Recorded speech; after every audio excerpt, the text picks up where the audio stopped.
Hey everybody, welcome to Common Censored Live. Thanks for coming to the hangout. Thanks for being here. Please take a second to excuse us while we jostle you for a minute.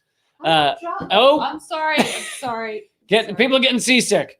Please take a second to share this. Let everybody know, and hit the like button, hit the subscribe button. I'm gonna make sure we're going live. Hey, go live on Rockfin. You're always there to remind me. Thank you. Looks like we're live on Rockfin now. Cool. Thanks for being here, everybody. Really appreciate it. We got a lot of news stories for you. We got a lot of stuff for you. For those who might be new to this, how we do it, if you're watching live, I know many thousands of you will not watch live, so this doesn't as much apply to you. But for those of you watching live, if you donate, all the donations go to those in need. I'm going to read a couple of thank yous from the people. The lighting is all jacked. Where are you leaving? Where are you going? Thank you. All right, let's try this again. Welcome to Common Censored Live. We'll see. What happened was I ran in a little late, and so I didn't get a chance to check the lighting, and so that's why it looked, bright as the surface of the fucking sun. Our lighting director was not here, unfortunately. So our lighting director / genius / spokesperson / hair and makeup. Hairy makeup? Hairy makeup, yes. Hair and makeup. Yeah, that person was not here. So all chaos broke out. So thank you, Dave, for instructing others to donate. So yeah, all the donations will go to those in need. If you are struggling and you need a few bucks to help you get through, please email commoncensored@protonmail.com. As I always stress, we're talking, $50, maybe $80. This is not thousands of dollars. So if you need to import a child you lost from another country, it's probably not enough money to accomplish that. But you could choose ground shipping. Oh, okay, yeah. If you put them in a box, seal it up tight, you probably could get under the wire there. But yeah, so all the donations go to those in need, whether you're donating on Super Chat, YouTube, or on Rockfin, or you can donate on Venmo at Lee Camp. That's true even if you're not watching live. Okay, so we're going to get to some of those thank yous later and talk about that. It'll be interesting to see who is the first to donate, because I noticed so far nobody's winning that contest. But we get to a lot of stories as well. And you guys can feel free to leave comments as to what you want to see us talk about, what you want to see us cover. Oh, did I mention I'm joined by Eleanor Goldfield? Hi. And my name's Lee Camp. Thanks for being here. But yeah, so throw your comments into the comments and topics into the comment section, and we'll try and address as many as we can. Frank's hoping for a small loan of millions of dollars. Okay, so everybody, we're only collecting for Frank now. From here on out, just kidding. But yeah, so anyway, thank you guys for being here. So first topic, shall we talk about what has been going on in Minneapolis with the police brutality there? Obviously, there was the killing of Dante Wright recently, an unarmed black person. There's a trial of Derek Chauvin going on, which we should not call the trial of George Floyd, because George Floyd should not be on trial. Thank you, Sonny. Thank you, Sonny. Yes, it should not be called the trial of George Floyd, even though it's clear that it is being spun that way, because there's already been just a lot of bullshit about it was drugs that he died of. We shouldn't say that it was Derek Chauvin's fault. And it's like, yeah, because I've done a lot of drugs and I can tell you that it's always accompanied by a fucking pig standing on my fucking throat. To put it simply. No, I mean, it's quite clear that, thank you, Chinchuri. Yes, let's get this party started. So yeah, it's not like George Floyd died at that moment and just happened to have a cop on his throat at the time. For any of you wondering, this is, again, we talked about this last time as well, but this is why it's so important to not talk about it like it's just one bad cop, because we see, because of the entire system, like how this trial is going, how the sort of defense, which you really can't mount a defense for a murder caught on camera, like it's right there.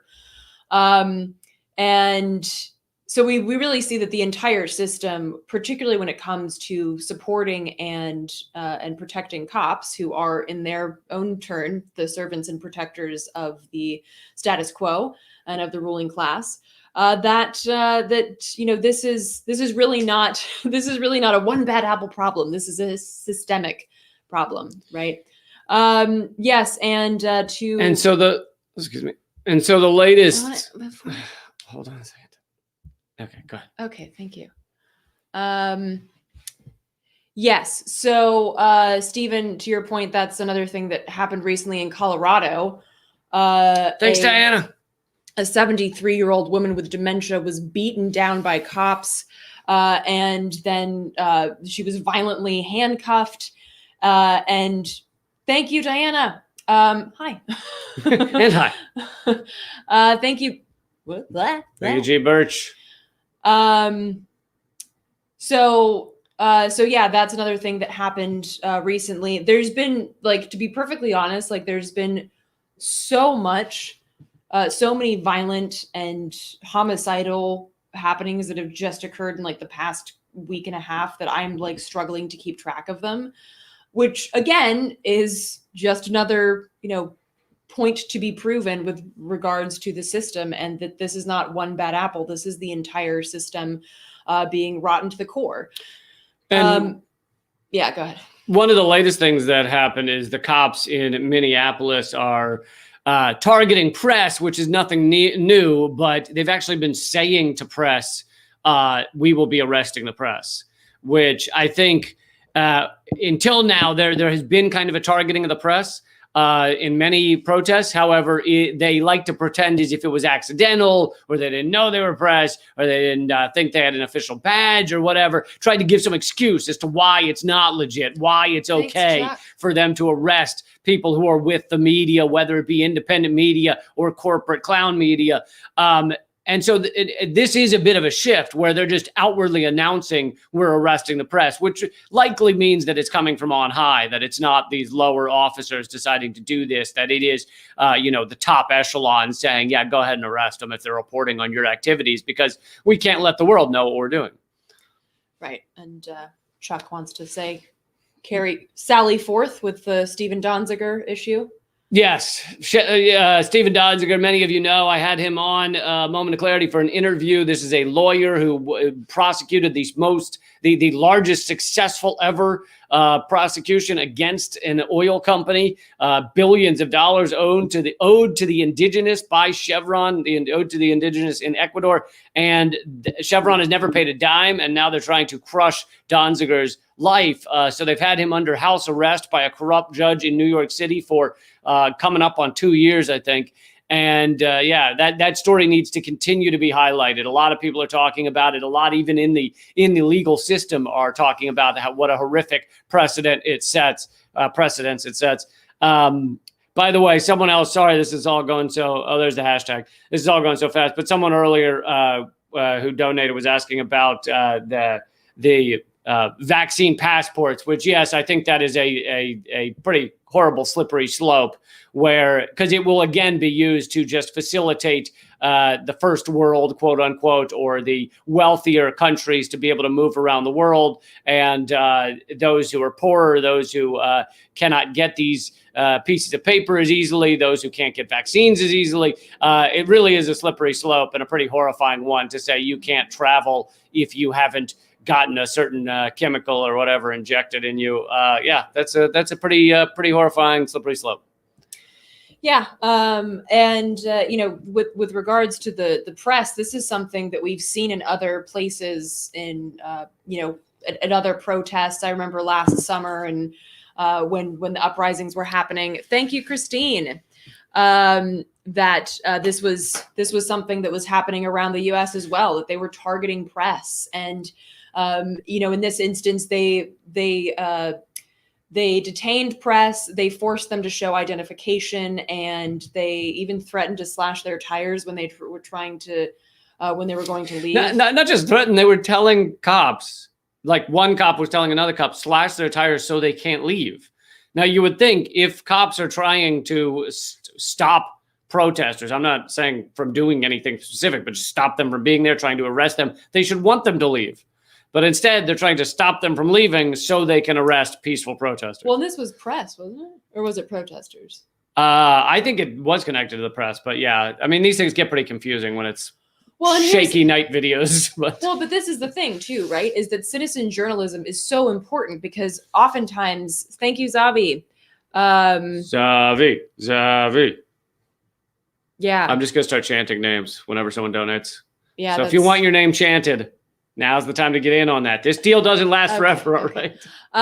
Thank you for pointing that out. Yeah, it is incredibly chilling to see tanks on city streets. I remember seeing those here in DC on a few different occasions. Yeah, the 1033 program that gives military weaponry to local police. Yeah, but what was I saying? I get so easily sidetracked. Yeah. Now I'm just thinking about watching tanks roll down K Street, which I'll go ahead and so K Street is a big street here in DC, and it's where most of the lobbying firms are. And it would be a beautiful sight if the tanks were going down K Street in order to shoot some lobbyists, but unfortunately that was not the case. Thank you, Christine, and thank you, Sunny. Thank you, Christine. Christine, Sonny. I told you, this deal doesn't go forever, all right? If you want in on the name chanting. Yeah, Sonny, great point about the war on drugs. The war on drugs is obviously a huge, wow, I'm losing all my words today. It's a huge bolster to the prison industrial complex. It obviously is a huge bolster to police brutality because it was created in order to allow police to do shit like stop and frisk. Oh, we think you might have drugs or whatever the fuck. And so it's, the war on drugs is a huge issue. And it's also, Jim. I saw a great tweet today that I really appreciate when people can do the brevity thing because that's so not my thing. But it was basically we fund what we care about and we police what we don't. It's a fair point. How perfectly succinct is that? By the way, if you wanted to see Jim's super sticker. Huh. I can't, is that a pig? No, but that's not a pig. It's a rhino? No. You don't know either. Turtle? That's not a turtle. Okay. So see, I'm so easily. I'm tired, y'all. Today's not the. You're not getting me my best. Pig would be appropriate though. Yeah, but it's not a pig. Okay. Pigs aren't blue. Oh, hippo. Everyone's saying hippo. Oh, a hippo. Man, we fucked up on that one. I clearly missed that part of kindergarten class. Everyone knew it was a hippo except for us. I was closer. You were not. What did I say? Hippo is like a giant pig, okay? It's not a rhino. Rhino's got the horn. Okay, so maybe it lost its horn. See, it's a hip hop anonymous. Anonymous. Want to hear? Thank you, George. I'm not sure where you see the guns, though. I don't usually put them up. I think he meant. You mean this? No, I think he meant in general. We don't need guns. Wait. Oh, your guns. You mean a little bit of this? Those guns. Get those guns in there. Welcome. She often does do that. She'll be like, which way do you need to go? That way? Are you trying to go that way? See, I still don't even know how you guys do that. Is this no? This no, you definitely don't do the limp wrist when you do it. The hand. It's not a sock puppet. Okay. All right. Juliet. Thank you, Juliet. All right, I promise this will be the last aside for the whole hour. I don't. I'm kidding. But speaking of the hippopotamus, my old joke when I was just starting stand up was every animal has a technique to defend themselves from other animals or allow them to attack their prey. So snakes bite, venom, all that shit. With the hippo, it's that you can't say their name in plural.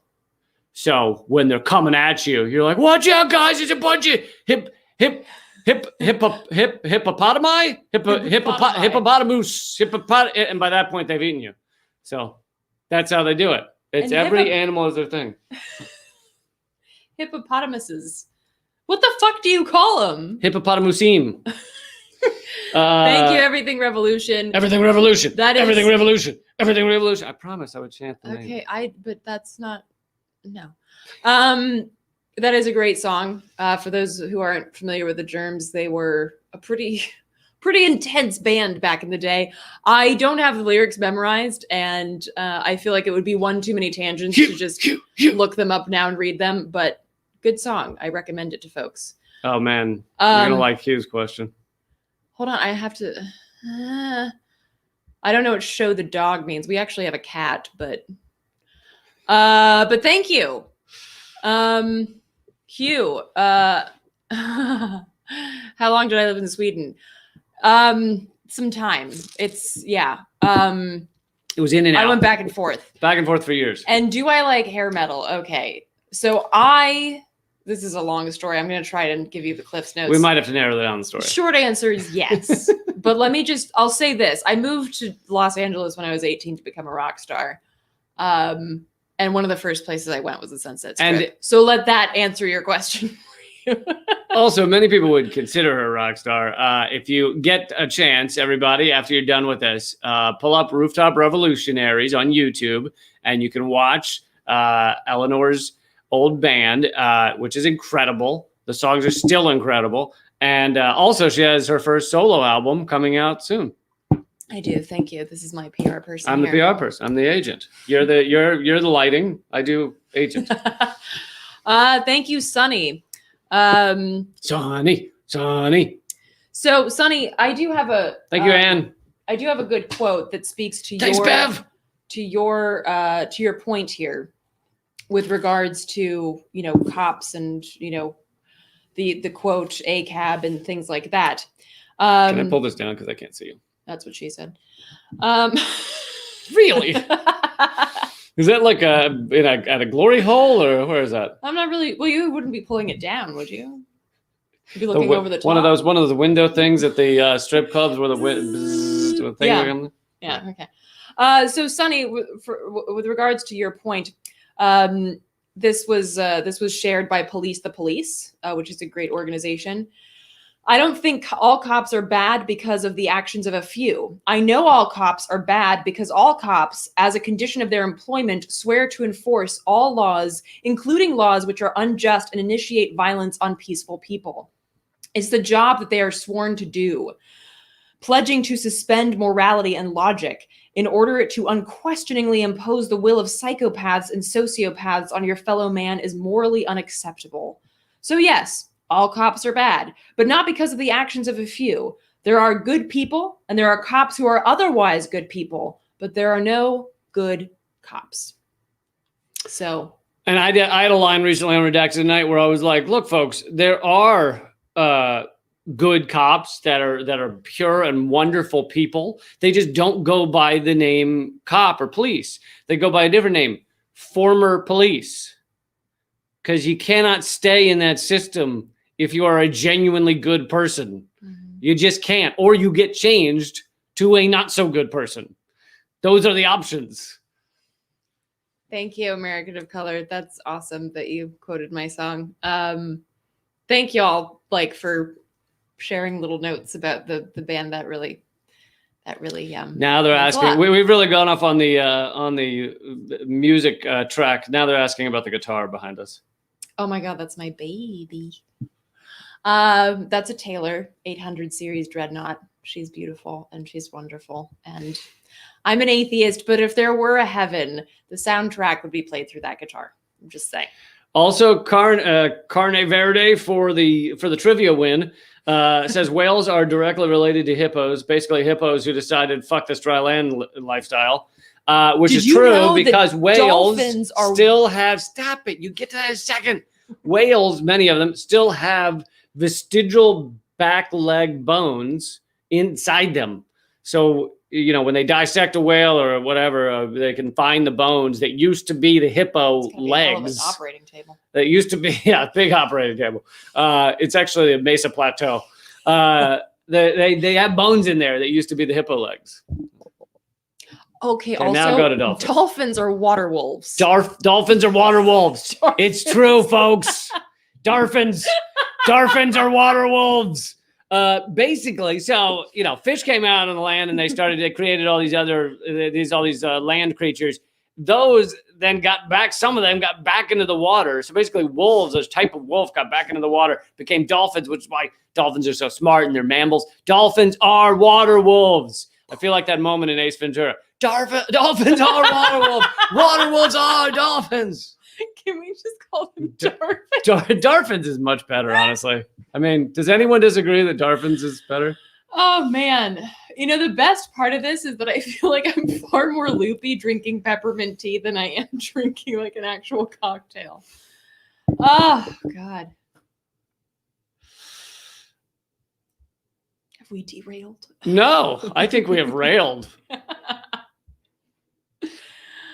Our manatees, they used to be elephants. Thank you, Sonny. Thank you, Sonny, again. The solution to the water wolves? Well, I think we need to set up traps to begin with, okay? That's step one. Secondly, we got to get our best minds on it because they're smarter than us, okay? And we're going to need a bigger boat. Yeah! Boom, for the jazz quote. So in terms of solutions, I think it sucks, but in the time that I've been doing this, I realized that there isn't a solution. I think that, diversity of tactics is incredibly important, but the only thing that I've seen that works is instead of, and I'm not trying to shit on anybody who, plans protests. I think that protests have a very important role, predominantly for inviting new people into these movements, into these spaces. But I think the most important work happens when we're building alternatives. When we're thinking of how we can come together as communities, not to overthrow the government, but to make them obsolete. So doing mutual aid work, ensuring that people have access to the goods and services, and I mean that in a non-capitalist way, like medical care, food and groceries and things like that, childcare, making sure that people have access to this shit without having to go through the government, because at best, the government doesn't give a shit. And at worst, they put up a bunch of roadblocks that either, completely disallow these people to access what they need, or indeed give them shit for it, like imprison people that try to steal because they're starving, or, deport people because they call for medical care and then they find out that they don't have the right papers, shit like that. So ensuring that we have these connections set up, I think that is really where most of the work needs to be, and not just begging for liberation, because that shit it doesn't work. Power concedes nothing. And the more that we try to implore the powers that be that oppress us to not oppress us, that it's not a good use of our time and energy. Building alternatives is really how we can not only create something better, but actually make it through this shitstorm, this continuous shitstorm of capitalism. And I thought a good example was your latest article in Mint Press. For those who haven't read it, basically Eleanor came out with part 2 of her housing series at Mint Press. Everybody should check it out. But you talk about the first part, which is how terribly the government is failing at providing adequate, affordable housing for people, despite the fact that money gets, supposedly allotted to help these people. It's then lost or disappears or not used or whatever. There's a million places it goes, but it doesn't go to the people. And then you kind of show it doesn't solve everything, but, one way to fight, which is, and you highlight one person who's doing an impressive job, but which is, people who have taken it upon themselves in some of these low-cost housing places to, with very little amount of money, make these places even better, make them more livable, make them more of a community. And that then makes them harder to tear down and tear up and put in high-priced condos that no one will ever live in. They'll just be bought up by the rich in order to hold as an investment. And so you kind of show both halves of that, I feel like. Thank you. That was a great, Cliff's Notes of the article. Still would love for folks to check it out on mintpressnews.com. In terms of donations, now would be a good time to reiterate, if you're watching this on YouTube, you can do a super chat donation where you see the space to comment.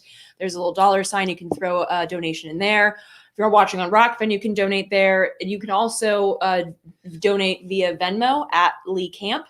All the donations are going back to y'all. So this is a community mutual aid where folks who are in need email us at commoncensored@protonmail.com and request some support. So y'all are giving, and this is, an example of what that kind of mutual aid. And here's the thing, it's like, so in the article that Lee just mentioned, I talk about one building in DC, and that can feel like super like, okay, great, Eleanor, there's one building doing great work.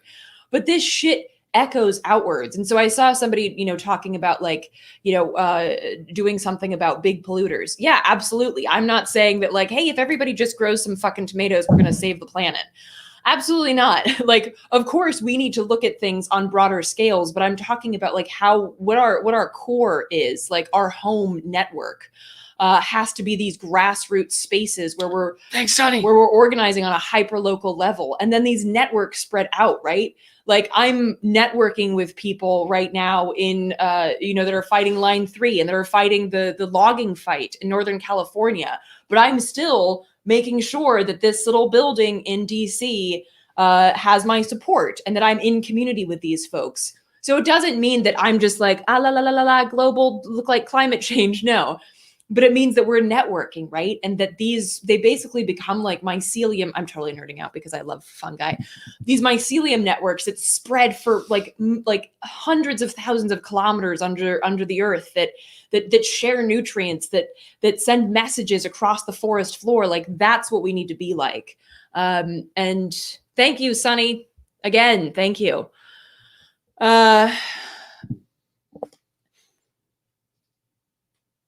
So in terms of feeling empowered, I think like this is also something that like we have to understand that like you're not always going to feel. I mean, I have days where I just feel like absolute dog shit, and that's gonna happen. In terms of empowered, I think the thing that is most empowering is this local organizing. So in terms of organizations, thanks, Adam.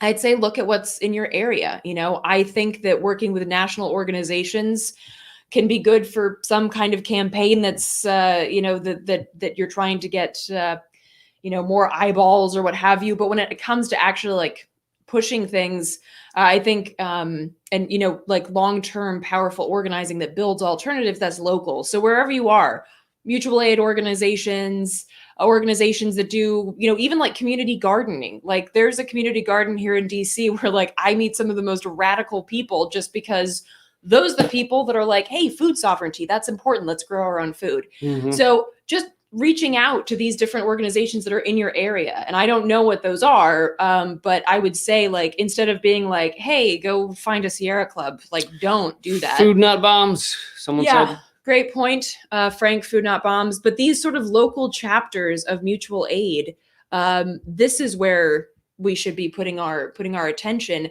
And that will also prove to I think, I mean, I'm not going to like sell you a guarantee or anything, but like that is incredibly empowering.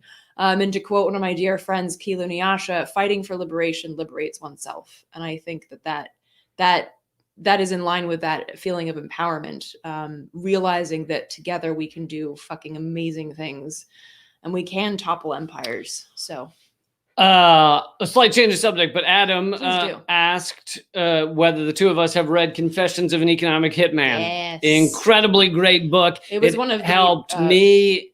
May I speak for a second? It helped me wake up back when, wake up out of the two-party system. And what does that say? Sorry. It helped me wake up a long time ago. I mean, there were many things that helped me get out of the two-party system, but the Confessions of an Economic Hitman was definitely one of them. I know that going into it, I thought, wow, that sounds really boring. It has the word economic in it. And I almost didn't read it. So for those of you who think it sounds boring, it is not. It is he was basically a CIA contractor connected to the CIA, but he was involved in basically going to these countries, many of them in Latin America, but some others as well, and getting them to agree to incredible debt by the World Bank, by the IMF, that type of shit that was designed so that the US and Britain, et cetera, could have massive control over them via debt, via economics.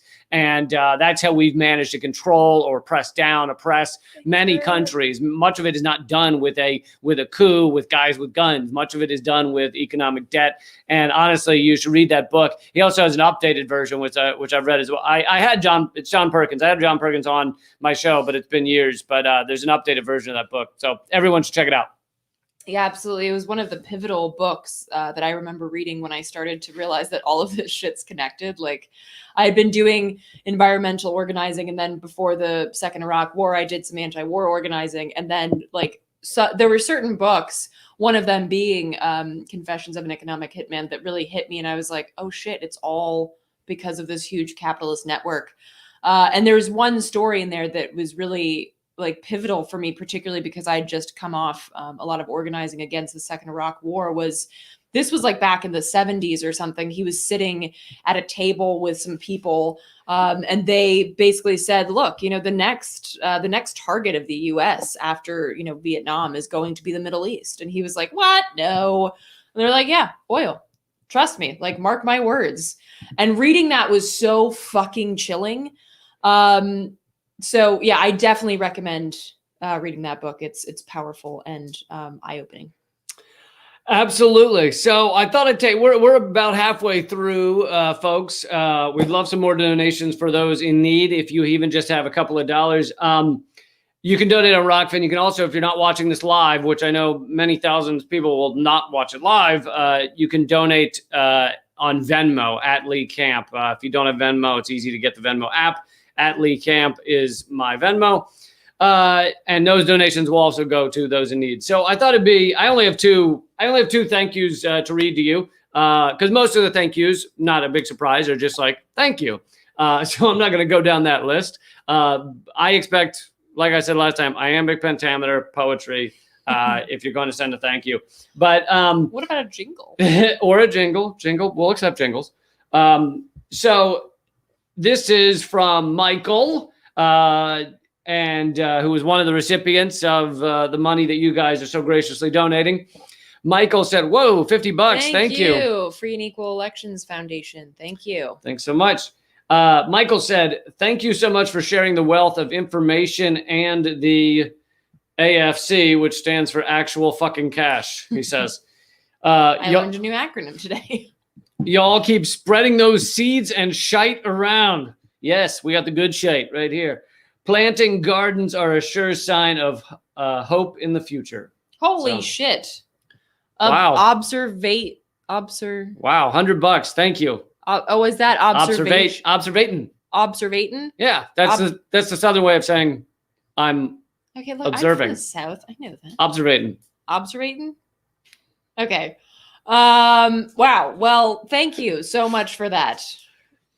Y'all are awesome. And thank you, Maki. Thank you, Maki. So here's the other thank you real quick. Yeah, keep reading the thank yous. Yeah, the thank yous again it done. Some shit. Someone last week, by the way, told us about the medication they were able to buy. This is from, he did not give his name. He or she did not give their name. I want to thank you all from the bottom of my heart. Your show on rethinking how we live by sharing more, owning less, and living more conscientious lives by working the levers of capitalism against itself has inspired me more than you could know. Furthermore, by acting in accordance to those principled stances and sharing with those in need by donations from those less needy, prove to me without a doubt that you are the unsung heroes of our generation. And really that's to you guys, because you are the ones doing the donating. So it's incredible of you. And as I've said before, we're just the middlemen, the middle people that don't take a cut. So thank you. This is a solidarity fund. Those who have a little extra to those who are struggling. And again, thank you so much. I think you said it, but if you could use somewhere between $50 to $100, email commoncensored@protonmail.com if that will help you get to the next paycheck or put gas in your car or something. Okay. Did someone have a question, or we can go on to another topic? Well, I just wanted to pinpoint something that Donnie pointed out, and with regards to having conversations with cops who are not cops anymore. both Lee and I have had on our show retired police captain Ray Lewis, who is an absolutely phenomenal human being. He's one of the sweetest people I've ever met. And he was at a lot of Occupies, wearing his like full captain outfit. He was also at Black Lives Matter protests, with, Black Lives Matter sign. And he talks a lot about the brutal, nature of policing, how he himself, asked for psychiatric help because he realized that he was turning brutal. And was kind of basically told to sit down and shut up and stop being a pussy, for lack of a better phrase, is what they told him. So this is, I mean, he talks about that in the interview that I did with him several years ago. And so, yeah, there are videos of that, of both Lee and I speaking with Ray Lewis. And also you can just like reach out to him. He's like one of the most sweet people ever. So if you have a podcast or if you have something, I'm sure he'd be willing to be a part of it. He's just a really sweet guy. Shall we tackle this one? Well, that's directed towards you. Well, you probably have a good one as well. Fuck marketers is probably definitely one of the top ones. He goes into how horrific marketing is, but I think the line that everyone loves is just like, and if you work in marketing out there, then fucking kill yourself. And then and then everyone laughs and he goes, no, seriously. No, seriously. And then he laughs again. No, but really, do it. So that's definitely up there. And honestly, as a comedian, I got to say one of my favorite moments is, look, as a comedian, you understand that if you're touring clubs, if you're touring around the nation, you are going to deal with a lot of very drunk crowds that some of them don't know you. They they don't know. Thank you, Sonny. They don't know what kind of work you do. They just think comedian. So they just showed up to the comedy club and there was no more thought in it. So it's like, guess what? My comedy's not for everybody. And I think as Mitch Hedberg said, and the other night, all those people were at my show. But my comedy's not for everybody. And sometimes you end up with half the crowd being like, why is he talking politics? I expected fart jokes.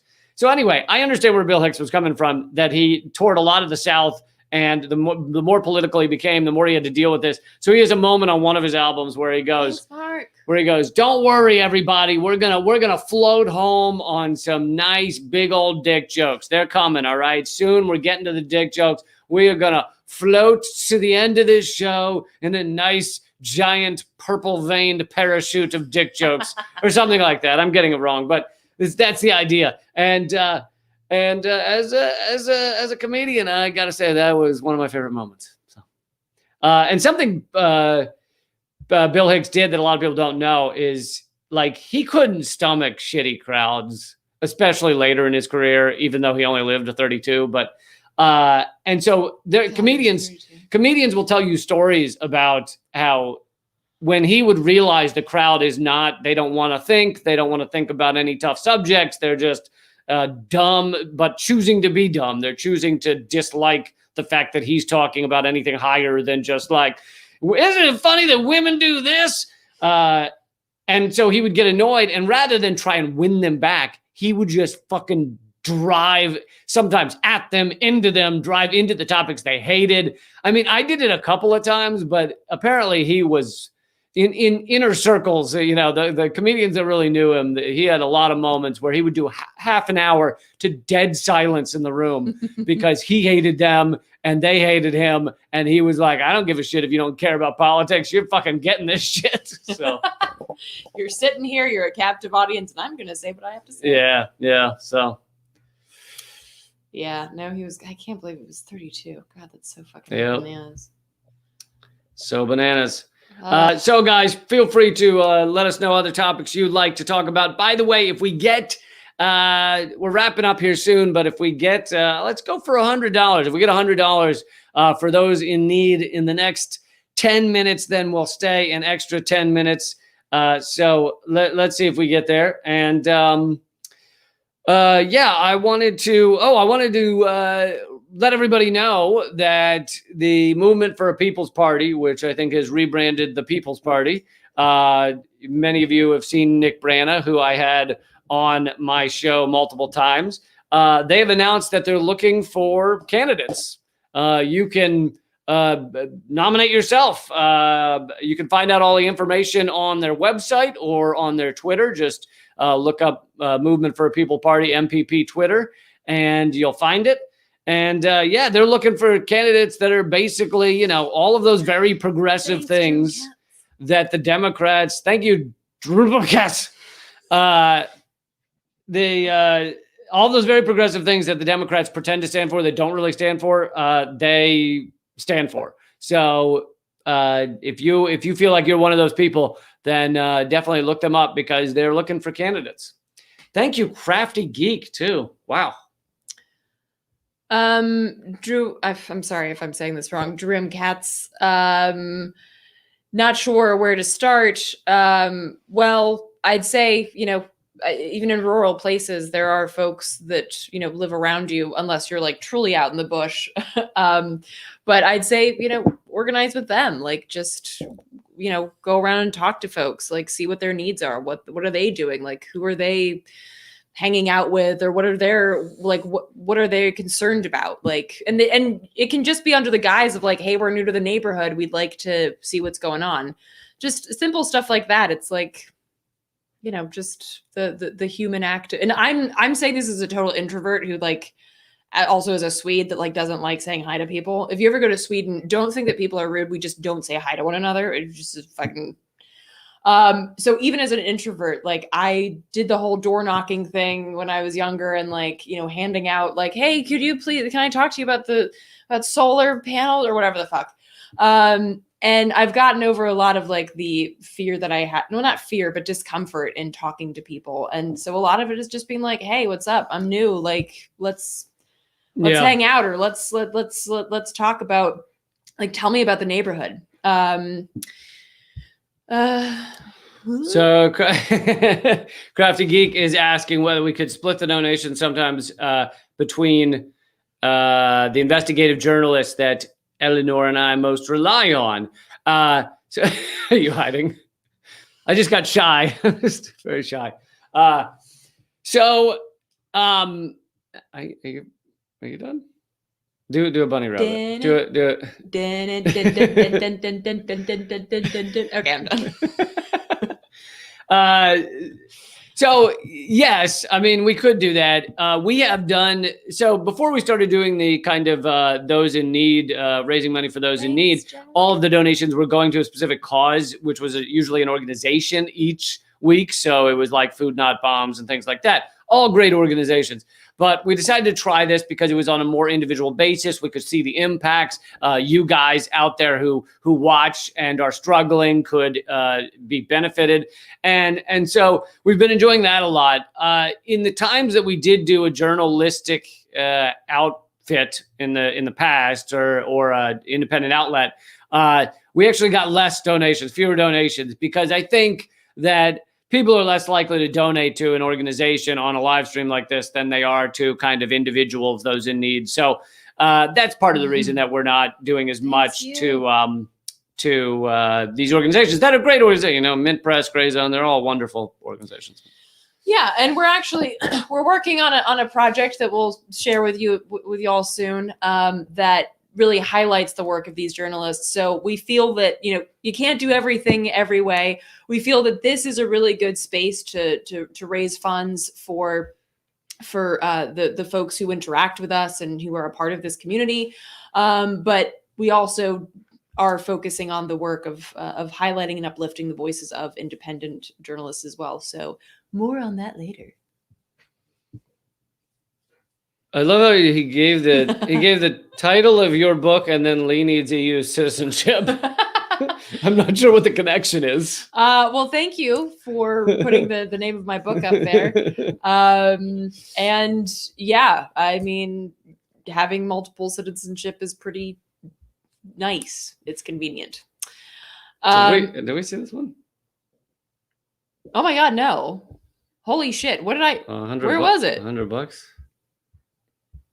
How did I miss that? I'm such a bad capitalist. I know. Oh, I just saw There someone it say is. Shiana. Wow, Sonny, thank you. I'm so sorry we missed that. Sorry we missed you, Sonny. Incredibly generous of you. Thank you so much. Yes, thank you. And yeah, the idea of keeping felons in jail once they're out, with regards to all of the shitty laws surrounding them is some bullshit. Thank you, CCNSS Mac. Thank you, Jerome. Thank you, Jerome. I don't know what. Thank you, Judith. Thank you, Judith. I Oh mean, look at this pair is going nuts here just for you. So. my god, that's great. Wait, I don't. Okay. Yeah, Jerome, good quote share there. Yep. Yeah, this reminds me of a quote by, I think it was Goebbels, who was the head of propaganda for Hitler, who basically said, like, what a joy it is for rulers that people do not think, or something like that, or how convenient it is for rulers. Thank you. Back. And Nick, Blanca, okay, I'm sorry. We're missing, how am I missing all of this? Nick, can you? So we got the Sonny James. I didn't get the Blanca. I'm so sorry. We missed the Blanca. Thank you, Blanca. This is good. This means so many of you guys are donating. We can't keep up with them. It's I'm wonderful. sorry, y'all, but thank you so much. This is also awesome. Daughter loves your jokes. Well played. Wait, does that mean you don't, Blanca? Blanca, what are you talking about? That's the classic comedian response. We only focus on who doesn't like our shit. We don't care about those who do.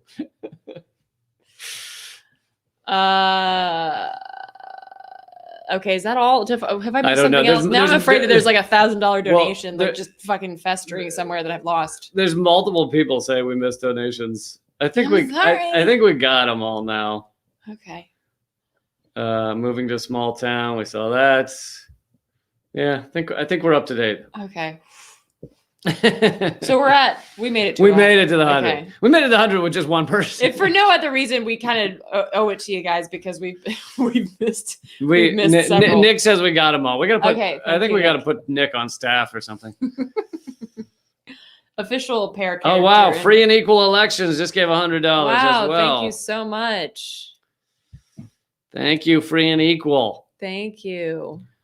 July 3rd and 4th. Only up to $1 million yet. I'm not great at the maths, but not quite. But hey, dream big, right? So that would be rad if we could. Yep.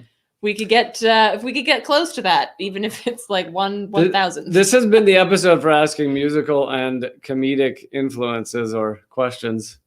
I love Patton Oswalt. I've listened to him a lot. Unfortunately, I think his politics are kind of mainstream Democrat, which, I think most mainstream Democrats, I think their heart is in the right place. They just haven't really read enough of the right kind of books to really understand how the system works. I know Patton Oswalt has read a shitload. He just not the right stuff. But Patton Oswalt's comedy is wonderful. His stand-up is wonderful. Really a brilliant dude. And I don't think he didn't really influence me, if you're talking about influence my comedy, because I didn't get that into him until later in my stand-up career, after I'd already been doing it for 10 or 12 years. So I don't think he influenced me that much. And then she mentioned some more. Oh, you're just listing people that lost it with Trump. Yeah, there's a lot of comedians that are like standard liberals that kind of like Trump got into office and they thought that like, oh, Hillary Clinton would have been wonderful. And it's really kind of sad to see. But anyway. Yeah. And Donnie, to your point. Thank you, Lori. Strikes are definitely important because so much of our power basically rests in the fact that we work for our labor is extracted for the sake of propping up this incredibly top-heavy system, right? So strikes are vital, and the fuckery around the Amazon union vote is just more evidence of the extent that corporations will go to ensure that we don't realize our power in the workplace. So the only response to that is to continue to organize.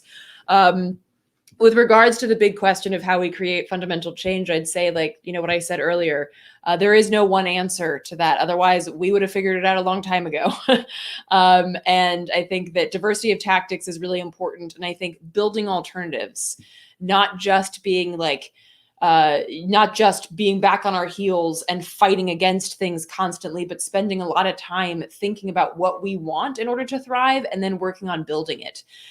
Because either way you slice it, if shit just falls apart, you're going to want us to have something to help yourself and your community.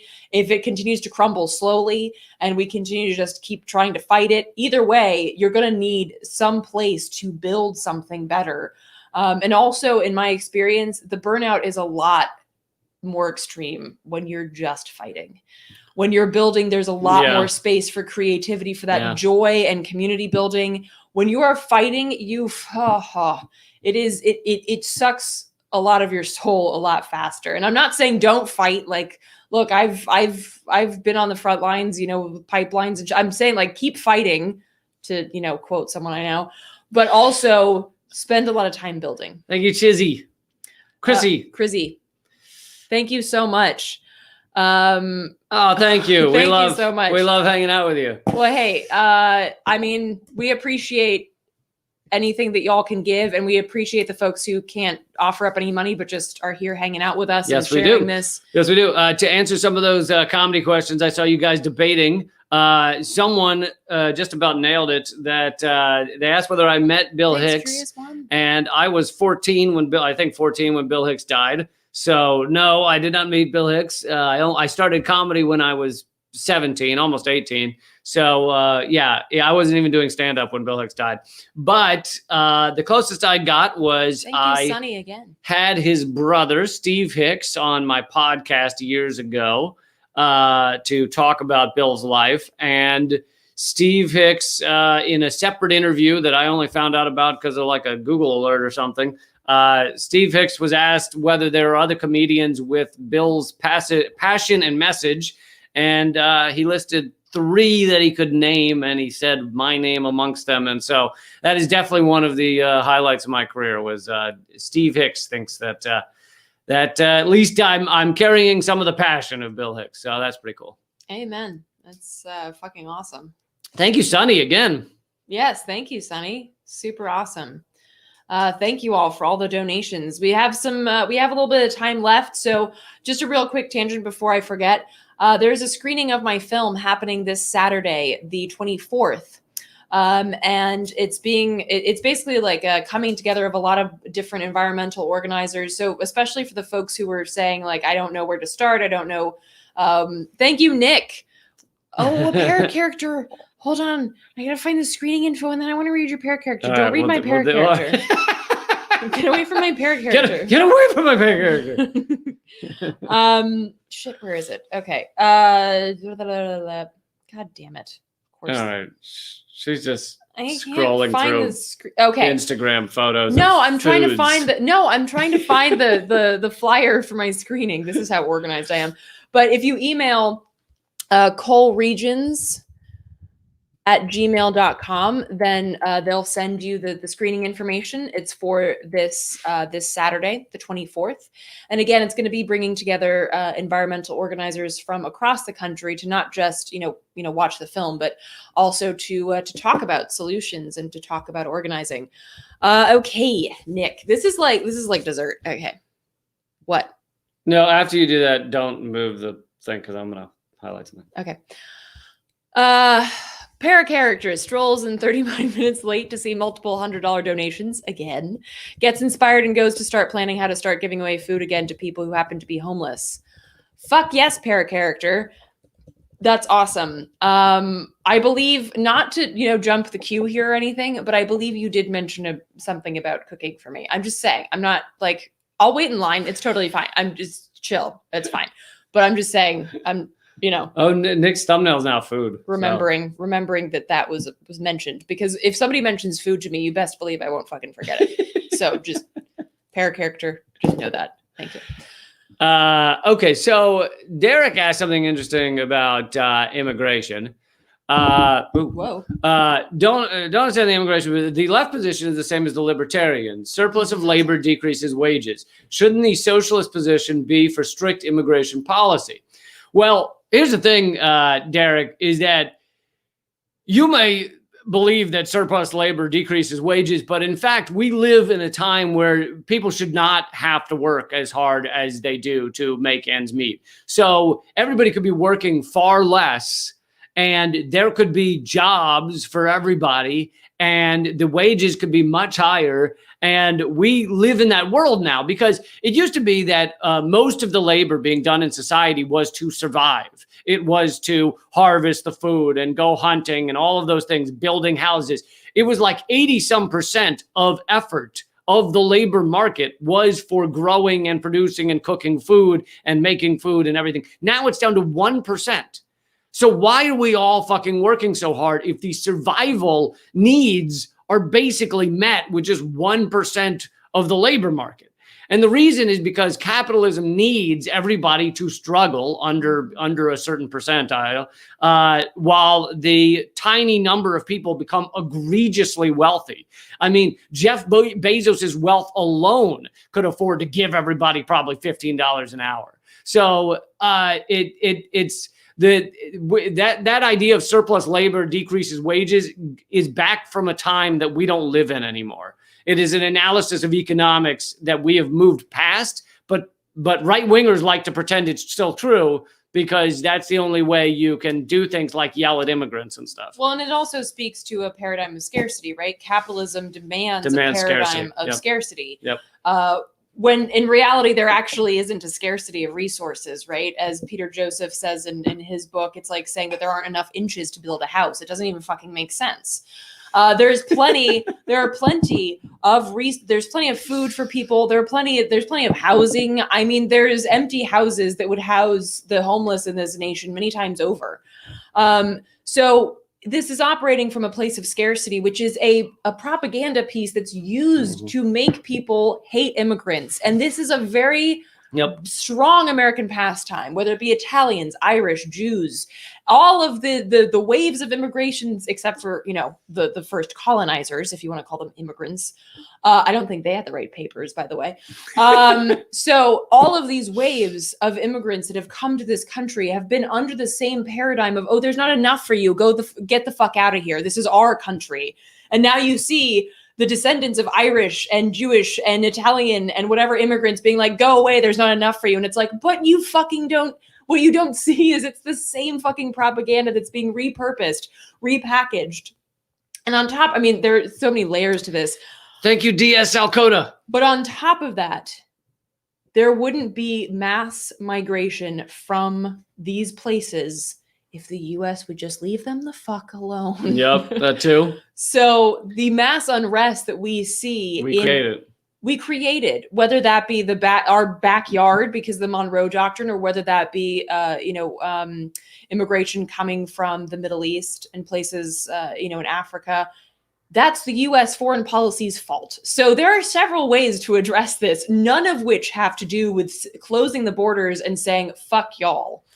And if you want to go even deeper, what are borders? What the fuck are they? Think about that. We created these in our mind. They change by every, year. A border is changing somewhere around the world, every minute probably. The borders of America, they came up with, some 200, 400 years ago. Some fucking idiot with a stick was like, right here. Here is America. Here is other people.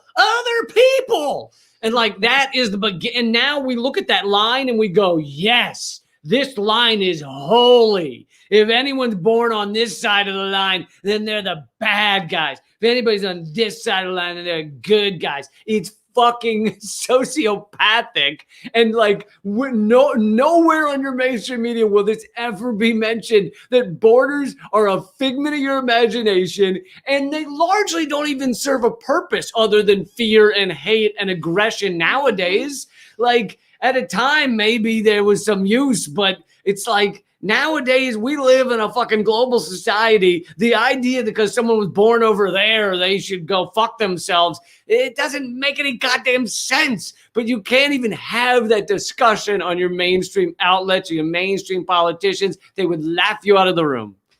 Yeah, and there's a lot of good work happening down at the the border between Mexico and the U.S., highlighting the environmental impact of border separation, the border wall, which, by the way, Joe Biden is really gung ho about, and how nature doesn't fucking care that there was some jackass that said this is Mexico and this is the U.S. because the ecosystems are part of the same, like the ecosystems spread across that border. Funny how that works. And so separating them with some sort of barrier like that, particularly when it becomes militarized and, like in basically paving the area in order to create some sort of militant border region, you're ruining spaces that are very fragile ecosystems. And of course, you're fucking up the lives of, thousands of people who live in the region.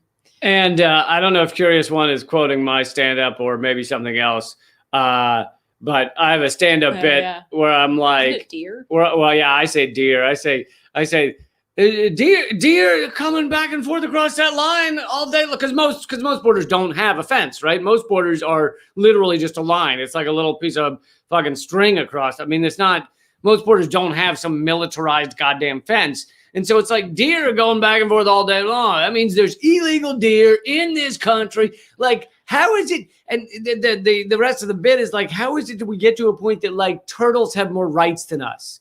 Turtles can go back and forth. How did we got to the top of the food chain and took our rights away? How does that fucking work? Anyway. I know, that's a brilliant bit. I love it. It's great. So we've actually gone overtime. Over the overtime. We appreciate you guys joining us right now. This has been a pleasure. For those of you who are not watching live, remember you can also donate on Venmo at Lee Camp. And if you want to support our podcast and stuff, this is not something we highlight a lot. Most of what we do is to donate money to you. But if you want to support our podcast and stuff, that's liberapay.com/Lee Camp, liberapay.com/Lee Camp. We try and do these every Sunday. They're not every Sunday, but a lot of them, except sometimes. And so the podcast, if you enjoy this banter, then you'd like the podcast. It's called Common Censored. And we have several other podcasts, but you'll find out about those later if you're new. So, but anyway. To be continued. We love you guys, and we will bring, again, if you're in need, email commoncensored@protonmail.com, and we'll try and bring you thank yous and everything next week. And you guys rock. Yes, thank you so much. And reminder, April 24th, this Saturday, there's a screening of my film, Hard Road of Hope. If you haven't seen it, you got to check out hardroadofhope.com and email coleregions@gmail.com if you'd like to come. So until Man, you almost stuck the landing. That was like someone does the perfect fucking double flip, back flip shit over a pommel horse and then just falls on their face. This is so me. This is so me. I get all nervous and like, Okay. I think actually once when I was doing a live show, I got to the end of the show and I was like, this was such a great show. And then I said, instead of thank you, good night, I said, thank you, bye night. Thank you, St. Louis, bye night. And you storm off. And then somebody told me at the bar later, they're like, oh, I thought that was like poetic, like by night, I'll see you, like, I don't know. But apparently it still worked. So this obviously didn't work. But thank you all for being here, for hanging out with us, for donating to this community. And we will see you next time. Lee's obviously just sending emails now. He's like, fuck it, I'm done. I'm putting links in the comments. All right. Love you guys. Keep fighting.